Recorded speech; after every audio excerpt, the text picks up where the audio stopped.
નમસ્કાર, સ્વાગત છે આપનું ગુજરાત ફર્સ્ટમાં સમાચારોમાં। હું આપની સાથે યશ। મહત્વના બુલેટિનથી શરૂઆત કરીએ।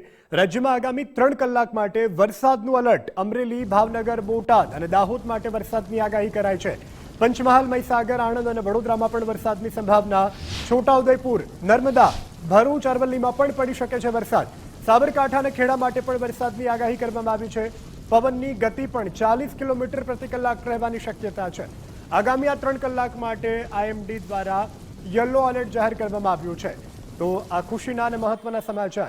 સંવાદદાતા માનસી પટેલ ફોન લાઈનથી જોડાઈ ચૂક્યા છે। માનસી, આખિરકાર લાંબા ગાળાની રાહ જોયા બાદ જે આગામી 3 કલાક માટે વિવિધ જિલ્લાને લગતી વરસાદની આગાહી, શું વધુ વિગતો? પવનની ગતિ કેવી રહેશે? મધ્યમ વરસાદ પડશે કે પછી અનરાધાર વરસાદ પડશે? શું વધુ વિગતો?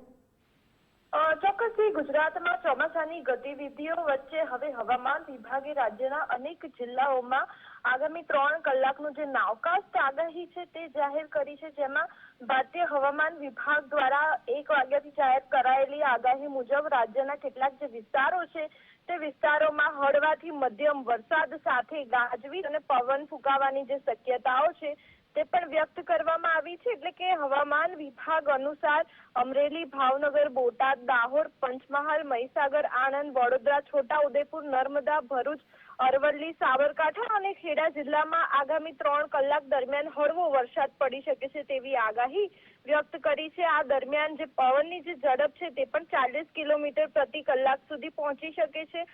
સાથે જ હવામાન વિભાગે જણાવ્યું હતું કે ગાજવીજ વરસાદ સાથે કહી શકાય કે વીજળી પડવાની જે શક્યતાઓ છે તે પણ વ્યક્ત કરી છે, જેથી લોકોને ક્યાંક ને ક્યાંક ખુલ્લા વિસ્તારોમાં રહેવા, લોકો, ખેડૂતો તેમજ મુસાફરોને સાવચેત રાખવા માટેની જે સલાહ છે તે સલાહ આપી છે।